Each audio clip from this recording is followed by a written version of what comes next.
Balik lagi di program Travel Talk bersama dengan Tribun Pekanbaru. Dan hari ini kita kedatangan tamu spesial pastinya, yaitu ada Ibu Rahmi dan Bapak Riono.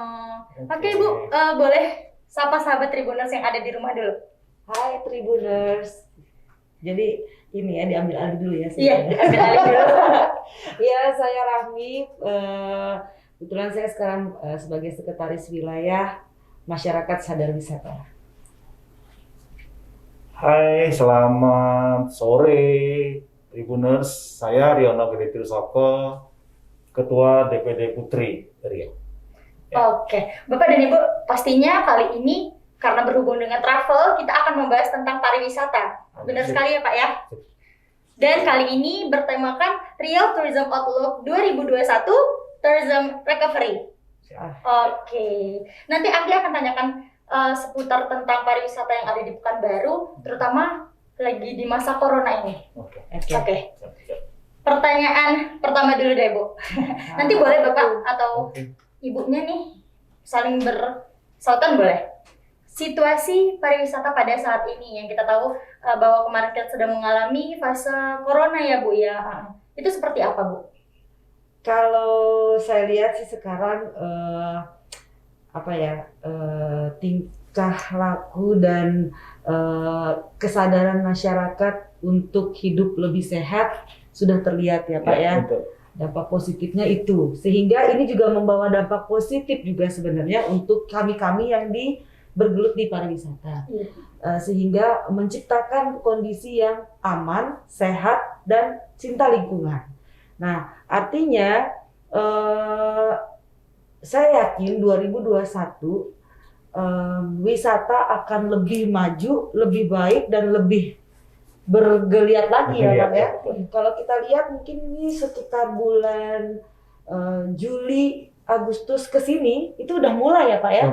Udah mulai sedikit demi sedikit tingkat hunian perhotelan, kemudian tingkat kunjungan tamu itu mulai ada peningkatan ya Pak ya.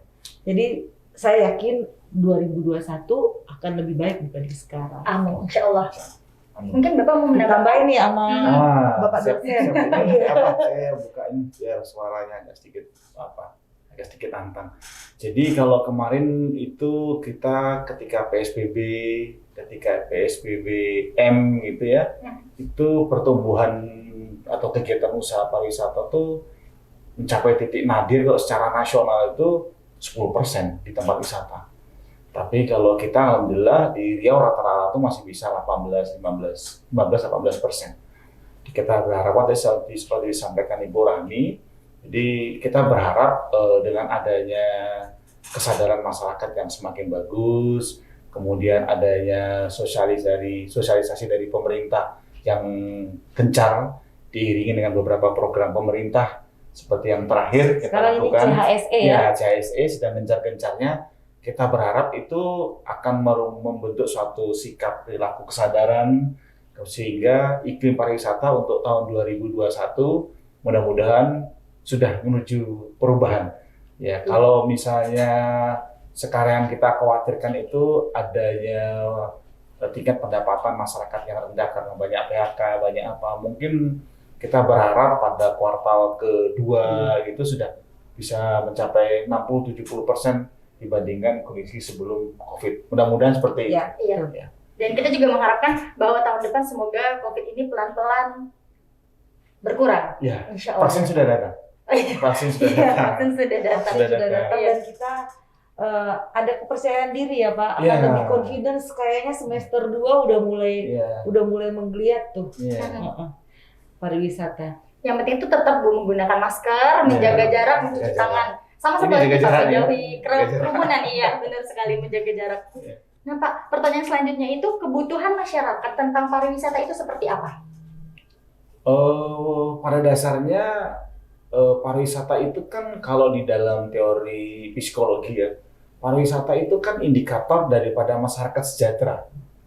Ya kan, jadi orang yang punya pendapatan, punya tabungan, punya waktu luang, dia akan membutuhkan dia akan membutuhkan kesempatan ataupun apapun itu untuk berekspresikan dia Ya, berupa apa? Berupa berwisata. Jadi berwisata itu saat ini bisa menjadi sebuah kebutuhan, bukannya sebuah kebutuhan, bisa menjadi sebuah gaya lagi. Karena dia punya tingkat pendapatan, punya kesejahteraan yang berbeda-beda. Oleh karenanya perkembangan pariwisata saat ini menjadi semakin penting. Ya, sehingga kapanpun kalau dulu berwisata itu ibaratnya berdharma wisata, harus Sabtu Minggu gitu ya. Iya. Sekarang Weekend. malam aja kita, Pak atau Mama, kita makan keluar yuk. Untuk kita enjoy, kita suntuk di rumah kita enjoy keluar sebentar ya. Nah, jadi perubahan pariwisata itu sebagai dharma wisata sekarang bukan lagi mengisi waktu luang, sudah kebutuhan. Nah, ini yang harus disikapi dan diperhatikan oleh saya selaku organisasi dan beberapa mitra pemerintah dari organisasi lain juga harus peka melihat ini bahwa masyarakat itu harus didampingi dalam proses tourism recovery ini menuju tahun 2021 ini. Jadi sehingga masyarakat tidak berjalan sendiri, pelaku usaha tidak berjalan sendiri. Nah, ini yang barangkali kebutuhan pariwisata harus terus diupayakan menuju recovery yang benar. Saling bersinergi. Nah, benar. Saling pelaku pariwisata, kemudian pemerintah. Dan kita yang melakukan wisata itu mesti harus saling bersinergi. Kalau tidak bersinergi, ini nggak akan tercapai ya Pak tujuan dari pemerintah. Karena itu juga saling bersangkutan. Dan manusia ini kan sebenarnya kita ini kan makhluk suka bersosialisasi. Benar. Jadi ketika COVID kita terkukung dengan nggak boleh deketan, nggak boleh berkunjung keluar, bukan nggak boleh ya, dikurangi untuk berkunjung gitu ya. Sehingga ini kan membuat kita butuh ya Pak, jadi akhirnya jadi kebutuhan gitu.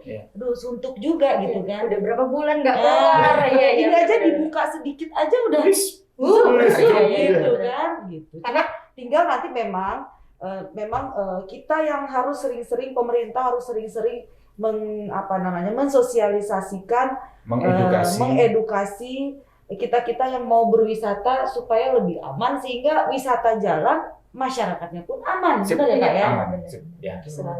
Ya. Jadi nggak stres juga.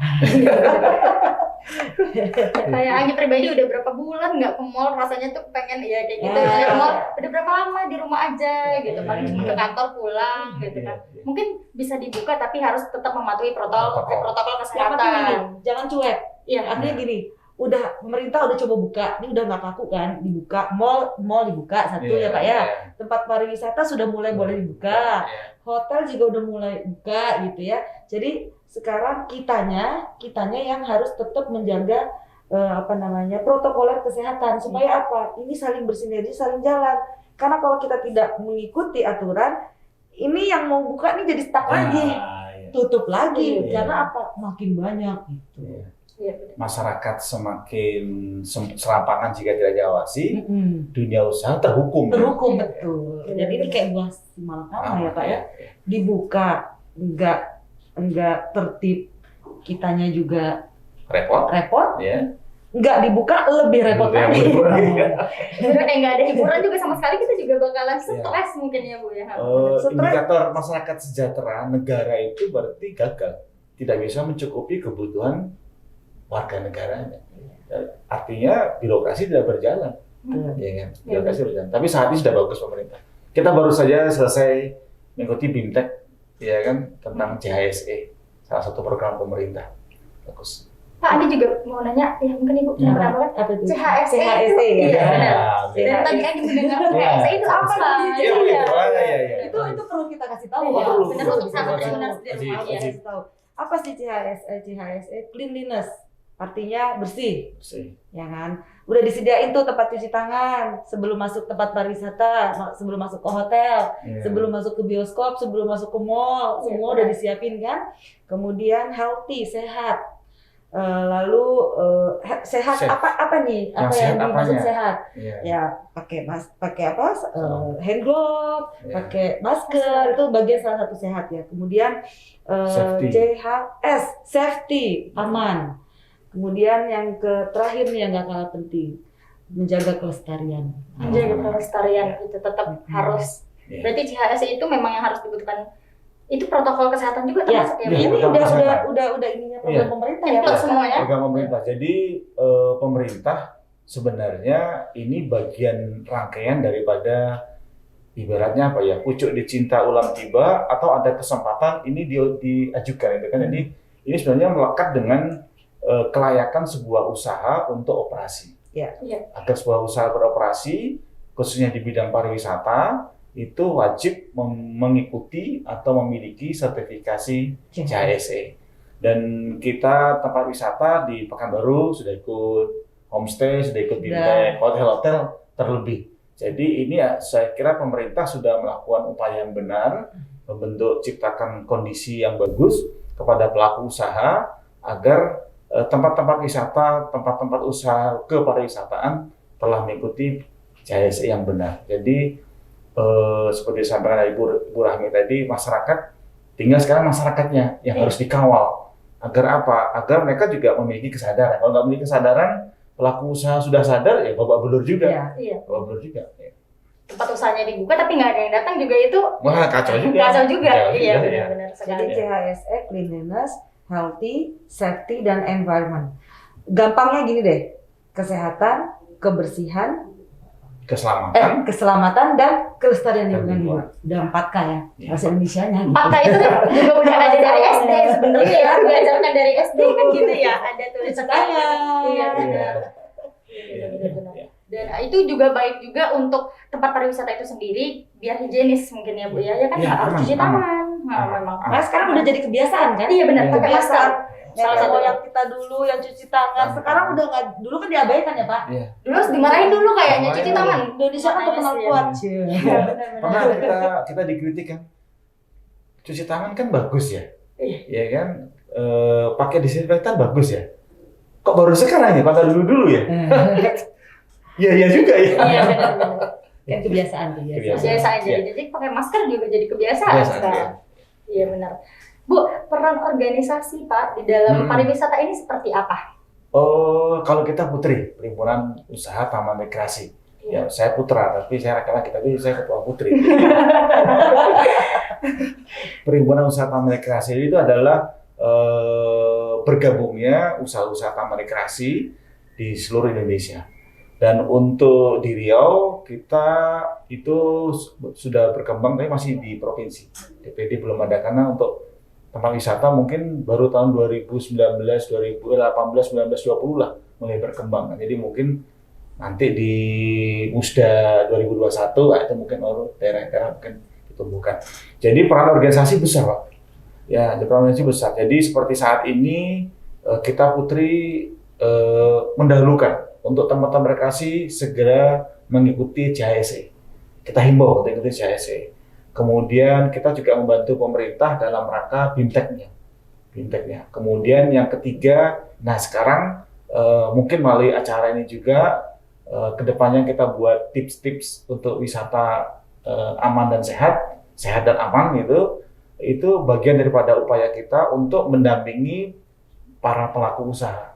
Ya, agar apa? Agar mereka tetap bisa berusaha tapi mengikuti protokol. Kemudian yang kedua, kita menciptakan bahwa Pekanbaru Riau ini satu keluarga. Zonasi kita itu satu keluarga. Oleh karenanya kita lebih mengutamakan wisata di Kota Pekanbaru atau di Riau saja. Itu yang paling penting. Sekarang kita satu keluarga. Pemerintah pusat melihat kita tuh dari kacamata kewilayahan. Nah, kalau kita keluarga kita bercampur dengan yang masih abu-abu, nanti kita bisa berubah. Zonasi keluarga besar kita berubah. Jadi himbauan kita yang kedua itu. Yang ketiga, mengapa kita perlu peran organisasi itu penting dalam rangka sosialisasi ini dan edukasi adalah kita tidak membiarkan masyarakat itu berjalan sendiri-sendiri. Jadi dengan melalui edukasi, kemudian dengan kita nanti sosialisasi tips wisata yang aman dan sehat itu, kita berharap semua stakeholder pariwisata itu mempersiapkan diri baik-baik agar liburan tahun baru ini tidak menjadi sesuatu hal yang menghebohkan, tapi juga suatu hal yang membahagiakan, harus seperti itu. Harapan kita seperti itu. Jadi peran organisasi penting sekali saat ini. Jadi kita memang apalah organisasi seperti saat ini jadi penting. Ya. Mungkin kalau dari Mas Hatta, mungkin dari Kalau kami ini kan organisasi yang baru terbentuk di tahun 2019 ya. 2019. Ya. Riau sendiri baru terbentuk di tahun 2020. Nah, masyarakat ini kepanjangan dari masyarakat sadar wisata. Artinya kami yang di dalam organisasi itu adalah pelaku, pecinta, dan pemerhati pariwisata. Guna mendukung program pemerintah dalam pariwisata yang berkelanjutan. Program-program kerja kami dari DPP itu ada 3, Pak. 1, membuka desa-desa wisata yang berkelanjutan. Desa wisata dan budaya. Kemudian 2, mengembangkan UMKM dan ekonomi kreatif yang berkelanjutan. 3, digitalisasi. Nah, sekarang kita sudah bekerja sama dengan Telkom, kemudian dengan Goti untuk untuk desa-desa wisata, pariwisata ya. Nah, peran kami di organisasi sebenarnya kurang lebih hampir sama ya, Pak ya. Ya, kita memberikan pelatihan-pelatihan kepada teman-teman yang bergerak di dunia pariwisata, pelaku pariwisata. Kemudian kita membantu teman-teman untuk membuka desa-desa wisata. Jadi desa wisata ini adalah bagian dari alternatif destinasi wisata. Ya, Pak ya. Sekarang ini kan udah sedang trending. Lagi tren. Sedang Ya trending. kan? Desa wisata itu tidak bisa dibentuk, Mbak. Iya. Kita tidak bisa membentuk bahwa desa itu akan menjadi desa wisata, tidak. Tetapi kita membina, membuka wawasan si masyarakat di sana, kemudian nanti masyarakat di sana dengan sadar membuka daerahnya menjadi desa wisata dan desa budaya. Contoh, sekarang di Pekanbaru udah ada desa Ukura ya, Pak ya. Desa Ukura sekarang udah mulai kan. Kemudian nanti ke depan ada desa-desa lain yang akan kita buka. Gitu. Jadi contoh misalnya dalam satu daerah, ada di daerah mana saya lupa Pak, itu satu rumah harus punya 1 sapi. Nah itu kan kalau kita bantu mereka untuk mengembangkan, membuka jalan, penghubung ke pemerintah, kemudian penghubung kepada para investor melalui dana CSR-nya, bisa jadi desa itu akan jadi berkembang. Gitu. Jadi mungkin desa yang didatengin, kita mau tahu nih cara merah sapi, susu sapi, kemudian kulitnya diapain, apa segala macam, mungkin mereka yang bisa mengembangkan. Nah, baru di situ kita bisa klaim ya Pak ya, di situ desa wisata. Saya barangkali menyambung disampaikan apa Ibu Rahmi tadi. Memang kalau dalam berwisata tuh terkadang kan yang lebih penting itu kan trekkingnya. Pagi jalan dari rumah, terus kemana gitu, kita berwisata menuju kemana. Jadi mungkin sekarang ini kan sarana akomodasi di Kota Pekanbaru Provinsi Riau sudah bagus. Ya, jadi transportasi mudah kemana-mana. Banyak daerah di Kota Pekanbaru di Provinsi Riau bisa dijangkau. Terlebih dengan berkembangnya desa wisata di Riau. Banyak desa-desa seperti Sungai Subayang, desa yang di atas sana, Subayang. Terus pantai air terjun yang di mana Gunung Sahilan itu banyak. Terus di daerah Candi Muaratakus yang naik sampan ke kemana? Ke hulu Sungai Kampar itu kan. Itu juga banyak desa-desa wisata yang sudah tumbuh dan berkembang. Ini adalah trekking yang harus diangkat. Jadi kita masyarakat harus tahu semua, dan itu rata-rata pengelola destinasi mereka sudah humble dengan teknologi. Jadi kita tinggal desa wisata di Provinsi Riau, mana saja wisata. Itu barangkali bagi para calon wisatawan akhir tahun itu bisa menjadi pilihan yang menarik. Jadi kita pagi ini dengan Pak kita kemana? Kita ke Kampar dulu pagi ini. Minggu besok kita mana? Kita ke Tembilan melihat Pantai Solop misalnya. Besok kita mana? Kita mau ke Rupat misalnya gitu. Itu trek-trek yang ada di yang ada di Riau. Di Pekanbaru kemana? Nanti kita singgah mana? Singgah di tempat saya di Halemayan, singgah mana di Asia Farm, singgah mana di Taman Rivi misalnya, atau singgah kemana lagi? Ya gitu kan, nanti nginapnya di mana? Ya. Itu sekarang wilayah itu yang harus dikemas sebagai sebuah lokal area networking bagi pengembangan pariwisata di Provinsi Riau. Karena apa? Karena itu tadi, zonasi itu harus kita pertahankan. Riau sebagai keluarga besar ini jangan sampai tercampuri dengan hal yang lain yang membuat trek kita menjadi berubah, yang membuat pemerintah juga sulit kan. Oleh karenanya kita selaku organisasi mengawali proses dengan benar ya supaya bersinergi ya. bersinergi semuanya. Balik lagi sinergi. Sinergi. Ya, harus sinergi. Oleh karena Kompetisi pasti ada. Pasti ada. Tapi harus sehat. Tetap sehat. Nah, jadi ya, ini organisasi fungsinya untuk mengarahkan supaya ini nggak satu suara ya Pak ya, Satu suara. satu suara. Iya. Tujuannya untuk apa sih?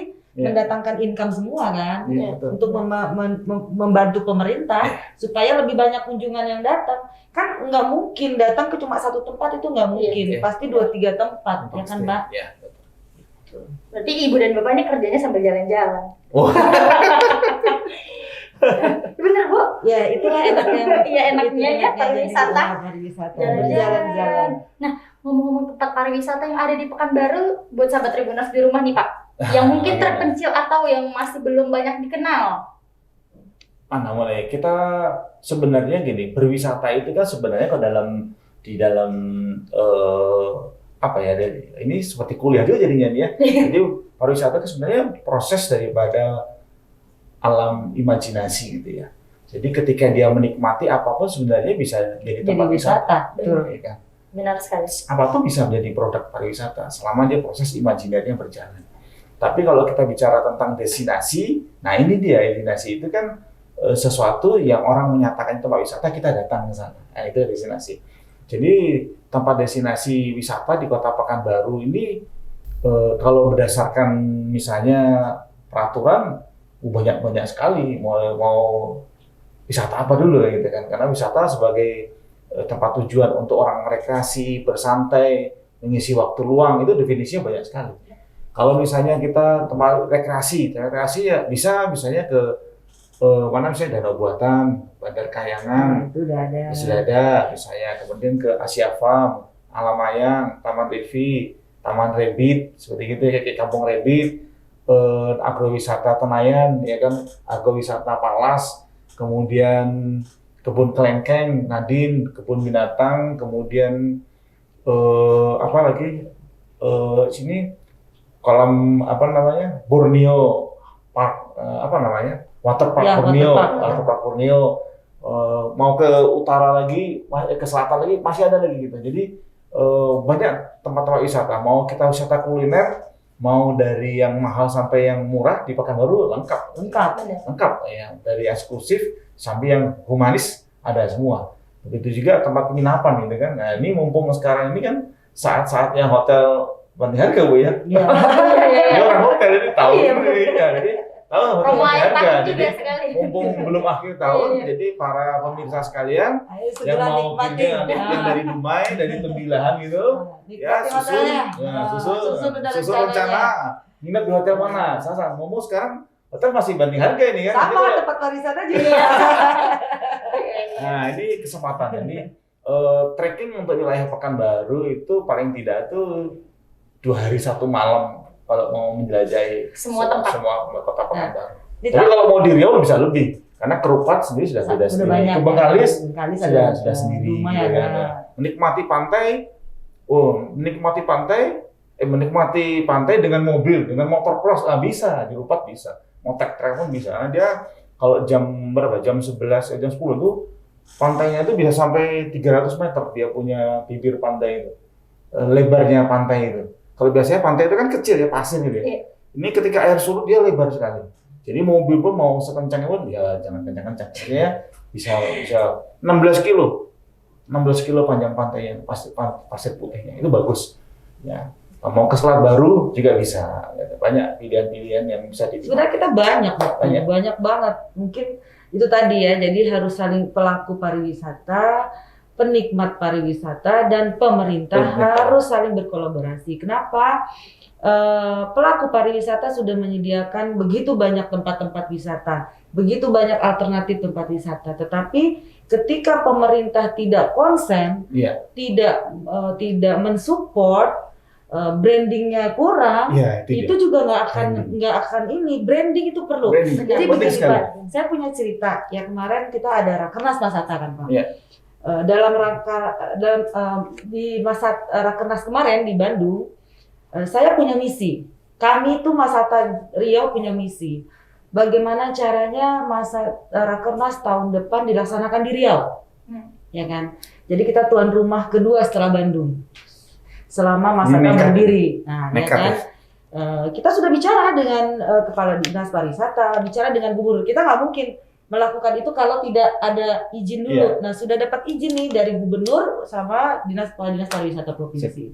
Nah, bagaimana cara saya meyakinkan DPP dan teman-teman dari 33 provinsi yang lain?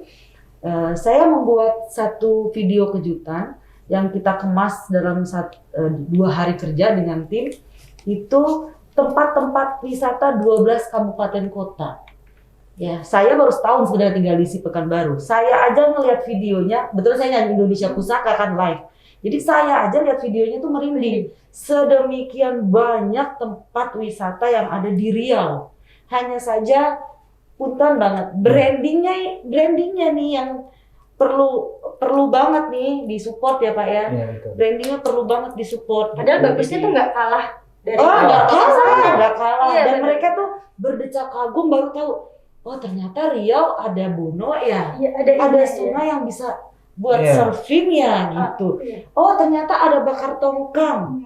Oh ternyata ada Tour de Siak. Oh ternyata dan ternyatanya banyak banget. Iya. Jadi kita kaya, tinggal bagaimana ya itu tadi ya bersinergi. Mudah-mudahan sih masing-masing organisasi pemerhati pariwisata ini bergandengan tangan, kompak karena visi misinya sama. Iya. Ya Pak, Betul. memajukan pariwisata yang berkelanjutan itu aja kan. Iya. Nah, kebetulan Pak tadi ada beberapa yang disebutin, kita udah punya loh Pak destinasi wisata jalan-jalan kayak kayak terapung gitu. Iya. Apa Pak? Quantum Cruise ya. Kontum. Nah, itu juga saya salut juga dengan investornya. Saya kemarin diajak sama beliau.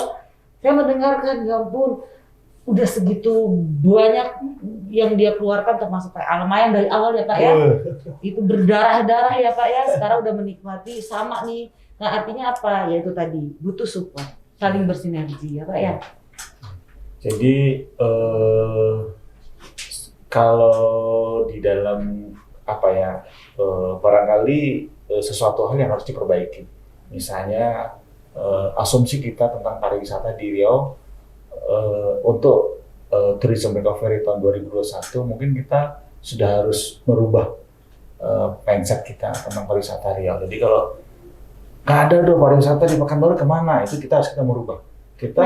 Mindset harus dirubah. Iya. Dan pemerintah, kita pelaku pariwisata harus mendalui itu. Dengan apa? Dengan kita menampilkan berbagai macam informasi yang mendukung daya tarik. Maksudnya seperti itu.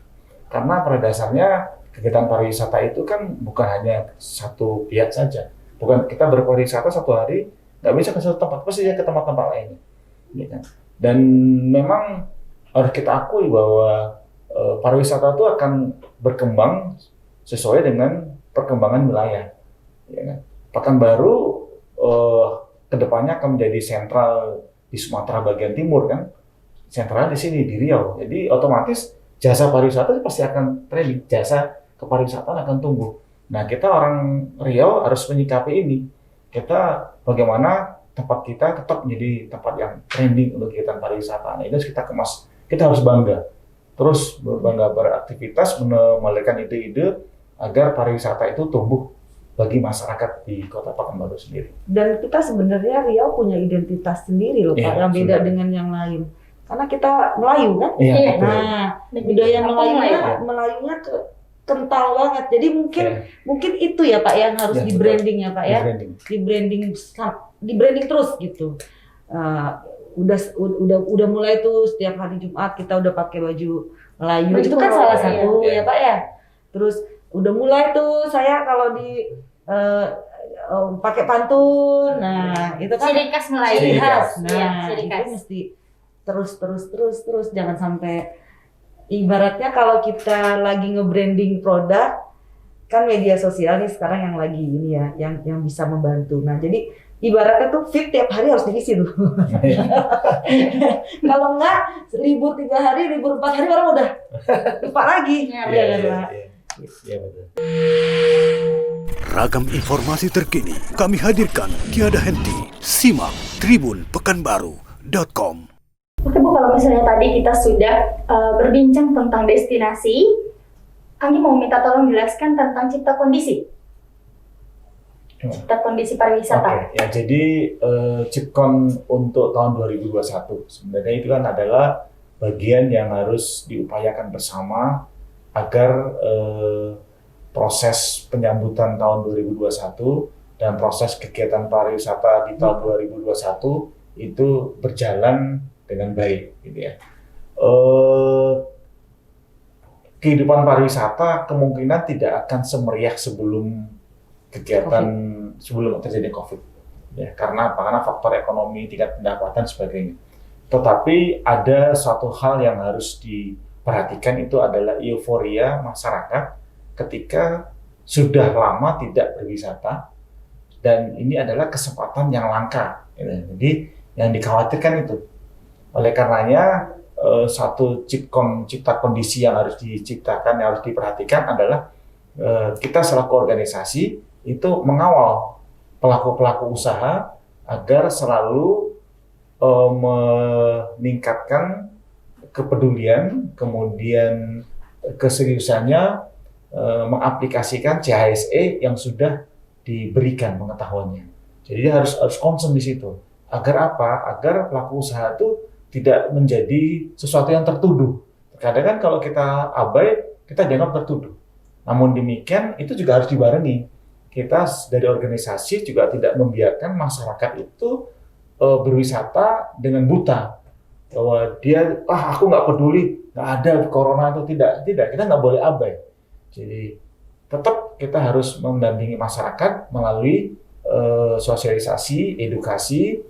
Barangkali nanti melalui kegiatan ini juga ada flyer, ya, juga ada barangkali iklan, materi yang masyarakat bisa mengetahui bersama, dan nanti organisasi juga akan gencar mensosialisasikan tips wisata yang aman dan sehat, ya, di Pekanbaru, Indonesian Care, ya. Jadi jangan ragu berwisata di Kota Pekanbaru. Ini barangkali sesuatu yang harus kita tumbuhkan agar apa? Agar indikator Pekanbaru sebagai kota jasa itu yang bisa mensejahterakan masyarakatnya itu tetap menjadi sebuah kebanggaan bersama, karena PHD Pekanbaru terbesar dari jasa, karena kita nggak ada industri, nggak ada perkebunan. Jadi kalau jasa ini lemah dengan asumsi-asumsi yang dibiarkan dia akan liar, nah ini harus dikendalikan.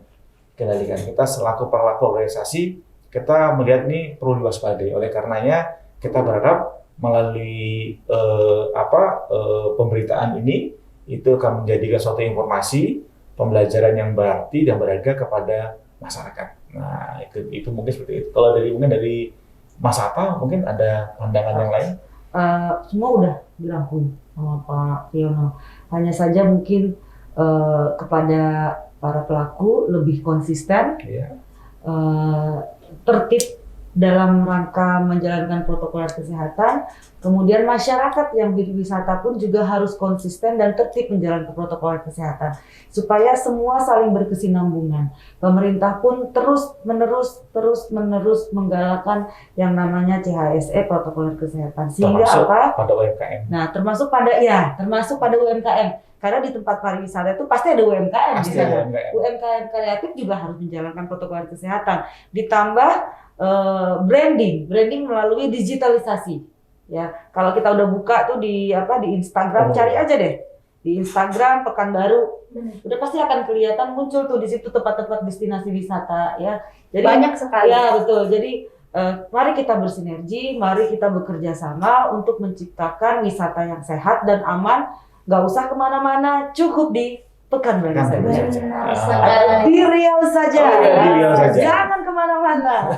Jadi harus diubah mindset bahwa di Pekanbaru nggak ada apa-apa nih. Oh, itu harus sebenarnya banyak. Harus berubah. Dan mungkin harus lebih dikenalkan juga. Semoga 2021 tuh masyarakat juga harus tahu bahwa di Riau juga banyak sekali destinasi. Siap. Pokoknya Tribuners jangan ragu-ragu, berwisata tidak usah kemana-mana, cukup di Riau saja.